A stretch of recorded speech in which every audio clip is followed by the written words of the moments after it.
Hello students, welcome to online classes. आज हम state government lesson 7 पढ़ रहे हैं। देखो, स्टेट गवर्नमेंट्स यानी कि राज्य की गवर्नमेंट, राज्य को चलाने वाली सरकार। यानी पहले हमने सेंट्रल गवर्नमेंट को पढ़ा था जो पूरे देश की होती है, यूनियन होती है।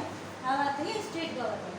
देखो, हमारा कॉन्स्टिट्यूशन हमें प्रोवाइड करता है, यानी कि प्रत्येक स्टेट को ये प्रोवाइड करता है एक लेजिस्लेचर बनाने की अनुमति देता है। यानी कि उसमें 3 भाग होते हैं, गवर्नर होता है, एक लेजिस्लेटिव असेंबली होती है और एक लेजिस्लेटिव काउंसिल होती है। और इनके सबके अपने अपने हाउस, यानी कि इनको 3 भाग हो, governor, upper house and lower house, यानी 3 भाग होते हैं। सबसे पहले लेजिस्लेटिव असेंबली है, उसे फर्स्ट हाउस या लोअर हाउस भी कहा जाता है। लेजिस्लेटिव काउंसिल यानी सेकेंड हाउस और अपर हाउस भी कहा जाता है, यानी कि एक लोअर हाउस और या फिर फर्स्ट हाउस हो गया, या फिर उसे लेजिस्लेटिव असेंबली भी कहा जाएगा। दूसरा है सेकंड हाउस या अपर हाउस या फिर लेजिस्लेटिव काउंसिल कहा जाएगा। देखो, ये हमारे आर्टिकल यानी कॉन्स्टिट्यूशन के में सेक्शन 168 में बताया गया है कि एवरी स्टेट एक लेजिस्लेटर फॉर्म करती है, जिसमें एक गवर्नर और दोनों हाउसेज हो सकते हैं। इन केस सम स्टेट है गवर्नर और 1 हाउस, और कुछ स्टेट ऐसी हैं जिसमें गवर्नर और 1 हाउस होता है। कुछ स्टेट ऐसी हैं जिसमें एक गवर्नर और दोनों हाउस उपलब्ध होते हैं। If 2 houses are some state and house will be called legislative assembly and legislative council. जिसमें दोनों हाउसेज होते हैं वो लेजिस्लेटिव असेंबली और लेजिस्लेटिव काउंसिल होता है। If the every state of house form by the election representative के माध्यम से इसे चुना जाता है, यानी वोटर के माध्यम से, इलेक्शन के माध्यम से इन्हें चुना जाता है। And which are second house legislative council and यानी कि लेजिस्लेचर का जो दूसरा भाग है वो होता है लेजिस्लेटिव काउंसिल के नाम से जाना जाता है। इसमें भी पर्टिकुलर यूनिकैमरल और बाईकैमरल भी हो सकते हैं, यानी कि एडल्ट फ्रेंचाइज के माध्यम से चुना जाता है, लोगों के द्वारा चुने जाते हैं। दो स्टेट सेकेंड हाउस एंड देखो, जिसमें पावर मेकिंग डिसीजन रिगार्डिंग होती है लेजिस्लेटिव ऑफ पर्टिकुलर स्टेट में, उन्हें यूनिकैमरल और बाईकैमरल नाम से जाना जाता है। If hand of election representative के माध्यम से इन्हें चुना जाता है। 7 स्टेट ऐसी हैं जो यूनियन है और बाईकैमरल लेजिस्लेचर रखती हैं, लेकिन बाकी जैसे कि दीज इंक्लूड उत्तर प्रदेश, जम्मू कश्मीर, महाराष्ट्र, कर्नाटक, बिहार, आंध्र प्रदेश और तेलंगाना। वे रिमेनिंग स्टेट ऑफ यूनिकैमरल, जो बची हुई है वो सब किस में आती हैं, यूनिकैमरल में आती हैं। देखो, this 7 state of bicameral legislature, उसमें 3 अंग होते हैं, गवर्नर एंड लेजिस्लेटिव असेंबली और लेजिस्लेटिव काउंसिल। अब आता है इसका फॉर्मेशन।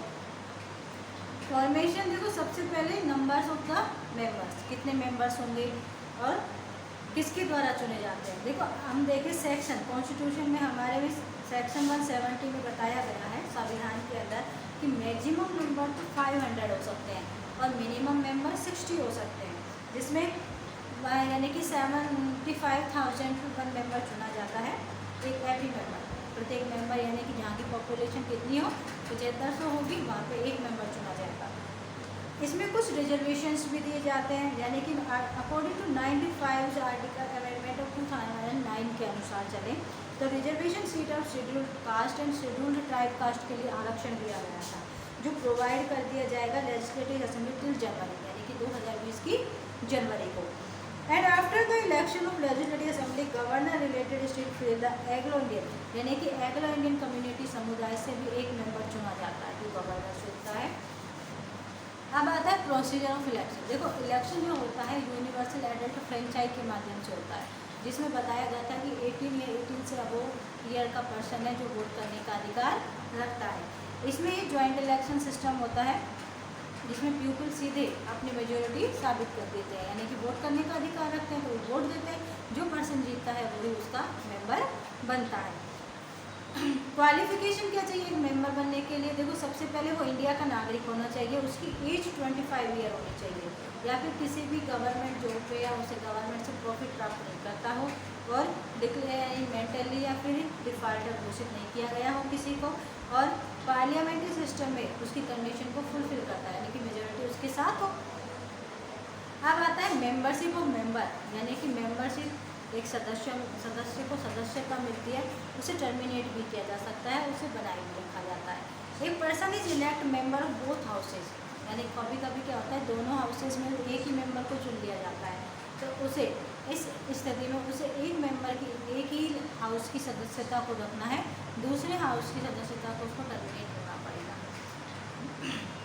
दूसरा, अगर वो लगातार 60 डे तक अगर कोई भी जैसे कि गवर्नर द्वारा बुलाई गई मीटिंग में शामिल नहीं होता है, यानी कि लेजिस्लेटिव में शामिल है, असेंबली में शामिल नहीं होता है, तो 60 दिन तक लगातार एब्सेंट रहता है तो उसका उसमें सदस्यता को टर्मिनेट किया जा सकता है।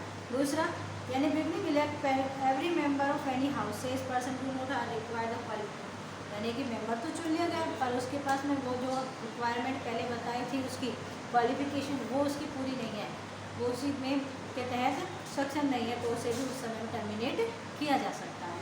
अब उसका कार्यकाल, देखो कार्यकाल देखिए 5 ईयर का ही कार्यकाल होता है, इसे डिसॉल्व भी किया जा सकता है या किसी इमरजेंसी में से बढ़ाया या घटाया जा सकता है। 6 मंथ के लिए इसे डिसॉल्व किया जा सकता है। ऑफिसर्स देखो 2 स्पीकर्स होते हैं, डिप्यूटी स्पीकर्स और स्पीकर, 2 ऑफिसर होते हैं इसमें जो इसका कार्य संभालते हैं, यानी कि जितने भी मेंबर्स हैं उनकी मीटिंग लेने का काम, डिसीजन लेने का काम, लॉ मेंटेनेंस करने का काम किसका होता है, स्पीकर का होता है। बोथ हाउसेस में होते हैं, इन्हें रिमूव मेंबर्स को रिमूव करना, उनका रिजाइनेशन लेना, ये सब काम इनका होता है। एंड मेजोरिटी प्रोवाइड करना, यानी कि 14 दिन में एडवांस यानी स्पीकर या डिप्यूटी स्पीकर को भी रिमूव किया जा सकता है अगर उसके खिलाफ अविश्वास प्रस्ताव पारित हो जाए। पावर एंड फंक्शंस, देखो एक स्पीकर या डिप्यूटी स्पीकर क्या काम करता है। सबसे पहले तो लेजिस्लेटिव असेंबली में जितने भी मेंबर्स हैं उनकी मीटिंग बुलवाना, ये स्पीकर का काम होता है, या फिर उनको रेस्पॉन्सिबिलिटी देना, मेंटेन करना लॉ एंड ऑर्डर को, एंड एक अप्रोप्रिएट एक्शन लेना, ये सब काम स्पीकर का होता है। Any member of house can speak only the talk of permission, जो भी मेंबर है बोलने की इच्छा रखता है उसे स्पीकर की परमिशन लेना आवश्यक होता है। Can order to remove the proceeding houses feel the unconscious, यानी कभी कभी क्या होता है कुछ लोगों द्वारा वल्गर शब्द यूज कर लिए जाते हैं, यानी शब्द अपशब्द बोलना, गाली देना या अब्यूज शब्द यूज करना, तो उनको हटाने का अधिकार भी स्पीकर के पास होता है।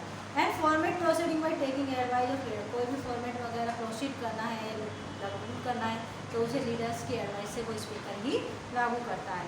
He accept the question of the voice to reject to he feel the against of law, अगर उसे लगे कि ये हमारे लॉ के अकॉर्डिंग सही नहीं है या इसके अगेंस्ट है तो उस वॉइस को वो रिजेक्ट कर सकता है। फिर declare the result of voting conduct, जब भी वोटिंग वगैरह होती है तो उसका रिजल्ट भी स्पीकर ही घोषित करता है। नॉर्मल सर्कमस्टेंस है, जैसे वोटिंग हो तो पार्टिसिपेट करते हैं लोग, favour the opposition is to equal and the power of casting decision, इस समय यानी दोनों अपोजिशन और मेजोरिटी वाले उसके बीच में जब भी इलेक्शन होता है तो अगर मेंबर्स की संख्या बराबर आती है तो स्पीकर का वोट कास्ट किया जाता है, और जितने भी मनी बिल है, बिल्स है, उनको भी स्पीकर द्वारा ही पास करवाया जाता है। And decide about the legislation, members party अगर कोई भी चेंज करना चाहता है, बदलना चाहता है तो उसकी मेंबर उसको भी स्पीकर द्वारा ही उसे अधिकार है उसको देने का कि वो पार्टी चेंज कर सकता है या नहीं कर सकता। फॉर्मेशन ऑफ लेजिस्लेटिव काउंसिल, देखो ये सब है कि एक स्टेट के अंदर जितना भी काम होता है वो क्या होता है स्टेट गवर्नमेंट करवाती है। स्टेट गवर्नमेंट अकेली तो काम कर नहीं सकती, उसके लिए उसके अलग अलग ऑर्गन बनाए गए, भाग बनाए गए हैं, उनको भी 3 भागों में बांट दिया। सबसे पहले गवर्नर, फिर अपर हाउस, लोअर हाउस। अब अपर एंड लोअर हाउसेस में कुछ मेंबर ऑफिसर्स होते हैं जो उस काम को करने में उनकी सुविधा यानी कि सलाह भी देते हैं और उसे कराने में मदद भी करते हैं, तो जिससे कि एक स्टेट का प्रशासनिक ढांचा सही प्रकार से चल सके, यानी कि जो काम है पब्लिक के लिए किए जा रहे हैं वो कर सके। और इसमें स्टेट लेजिस्लेचर में जो मेंबर्स होते हैं, सदस्य होते हैं इसके, वो डायरेक्ट लोगों के द्वारा, हमारे द्वारा ही चुने जाते हैं, जो 18 से अब वोट करने का अधिकार रखते हैं, वो हमारे रिप्रेजेंटेटिव होते हैं जो हमारे लिए ही काम करते हैं। Thank you. आगे का चैप्टर हम कर पाएंगे।